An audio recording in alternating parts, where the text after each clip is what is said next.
Hello, હું ચંદ્રિકા રાજપૂત શ્રી ગોપીનાથ કિચનમાં આપનું સ્વાગત કરું છું। આજે આપણે બનાવીશું વેજ કોલ્હાપુરી સબ્જી।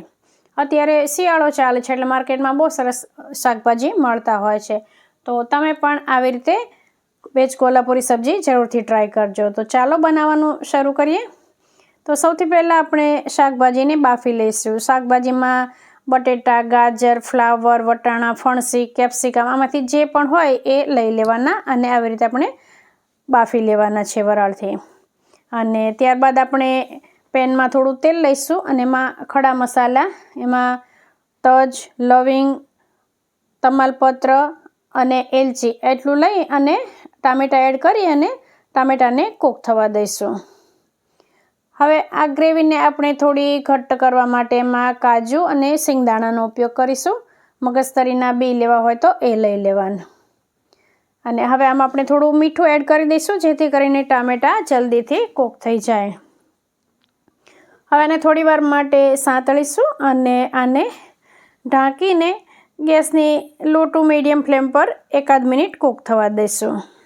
હવે એકાદ મિનિટ થઈ ગઈ છે તો આપણે ચેક કરી લઈએ ટામેટાં સારી રીતે કૂક થઈ ગયા છે કે નહીં। આ ટામેટાની આપણે ગ્રેવી બનાવવાની છે અને આ જે શાક હું બનાવી રહી છું એ લસણ અને ડુંગળી વગરનું બનાવી રહી છું, પણ જો તમારે લસણ ડુંગળીનો ઉપયોગ કરવો હોય તો એવી રીતે પણ બનાવી લેવાનું। તો એના માટે તમારે ડુંગળી બારીક સમારી લેવાની અને ટામેટાની આવી રીતે પ્યુરી બનાવી દેવાની, અથવા ડુંગળી અને ટામેટાં એકસાથે સાંતળીને એની પણ પ્યુરી બનાવી શકાય છે, જેમ તમને પસંદ હોય એ પ્રમાણે। હવે અહીં આપણા ટામેટાં કૂક થઈ ગયા છે તો એને આપણે એક પ્લેટમાં ટ્રાન્સફર કરી લઈશું અને એને થોડા ઠંડા થવા દઈશું। હવે અહીંયા પનીર ખમણી લઈશું, પણ જો તમારે આને નાના નાના ક્યુબ કરવા હોય તો એવી રીતે કરી લેવાનું। હું અહીંયા પનીરને ખમણીને લઈ લઈશ।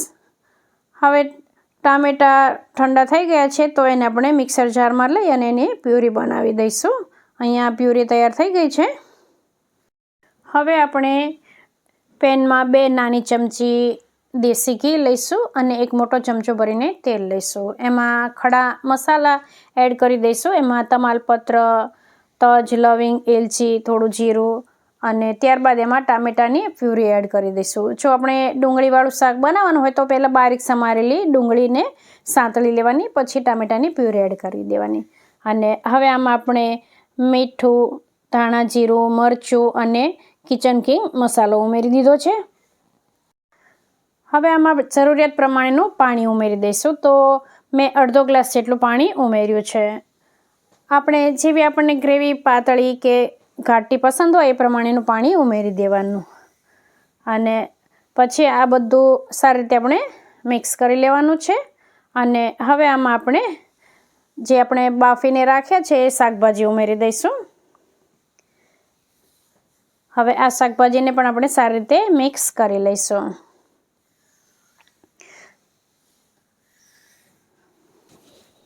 હવે આ બધું સારી રીતે મિક્સ કરી લીધું, પણ મને થોડું મરચું ઓછું લાગે છે એટલે થોડું લાલ મરચું પાવડર ઉમેરી દઈશ અને આને ઢાંકી અને 2 મિનિટ માટે કૂક થવા દઈશું।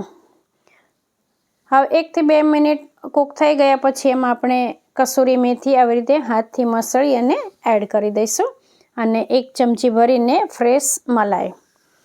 હવે આને આપણે મિક્સ કરી લઈશું અને ત્યારબાદ જે આપણે પનીર ગ્રેટ કરીને રાખ્યું છે એ એડ કરી દઈશું।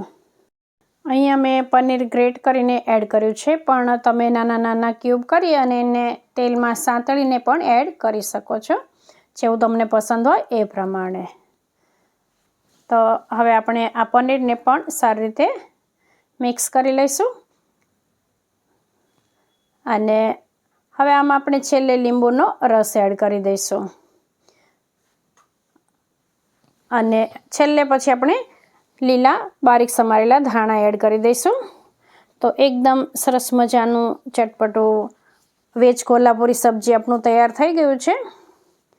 હવે આ વેજ કોલ્હાપુરી સબ્જી એવું છે કે આપણે આપણી રીતે બનાવી શકીએ, જે પ્રમાણે આપણા ઘરમાં બધાને પસંદ આવતું હોય એ પ્રમાણે। એટલે મેં આ થોડું મારી રીતે બનાવ્યું છે અને આ મેં મારા બેનના ઘરે ગઈ ત્યાં મેં બનાવ્યું હતું. તો જો તમને મારી આ રેસીપી ગમી હોય તો વિડીયોને લાઈક કરજો, ફ્રેન્ડ્સ અને ફેમિલી સાથે શેર કરજો. ચેનલ પર નવા હોય તો સબસ્ક્રાઈબ કરવાનું ભૂલતા નહીં. ફરી મળીશું આપણે એક નવી રેસીપી સાથે. ત્યાં સુધી આવજો.